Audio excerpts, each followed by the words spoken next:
Hello, my name is Haley Bryson, and today I'm going to talk about one of the few things that I've been falling short on my SNO report. The topic I chose to talk about is glucose regulation. On my clinical case study, I got a lady named Evelyn Branson, who was a 75-year-old female. She presented with a 7.8 A1C, a fasting glucose of 180, and severe headaches. She has a history of hypertension and glaucoma as well. So I decided to do mine based on the evidence-based practice protocol to improve glucose control in individuals with type 2 diabetes. I believe that Ms. Evelyn Branson was struggling because of a knowledge deficit.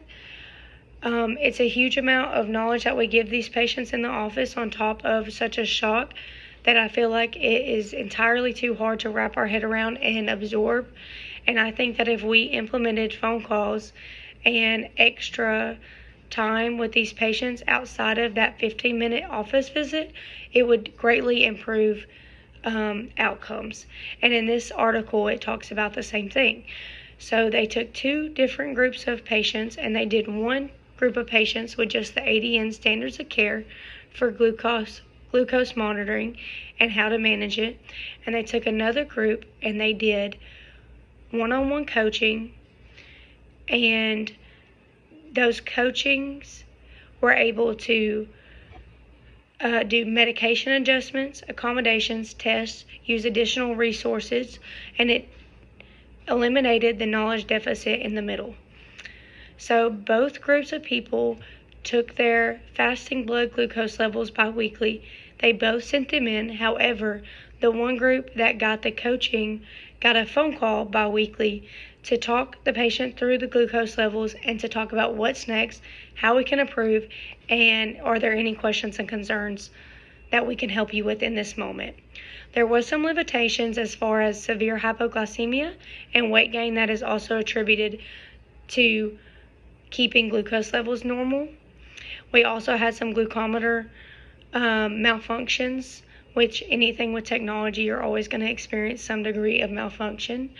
The benefits were optimal management of care of the glucose levels. The patients that the knowledge deficit was eliminated from seemed to soar and do extremely well, and their glucose levels showed that accordingly.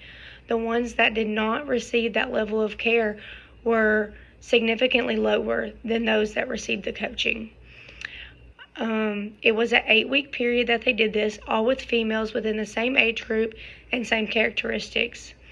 I definitely think that this is a practice that should be implemented in today's clinic world to knock out the knowledge deficit that is in between patients and nurses and doctors. And I think that it could affect this community greatly due to diabetes being the 6th leading cause of death.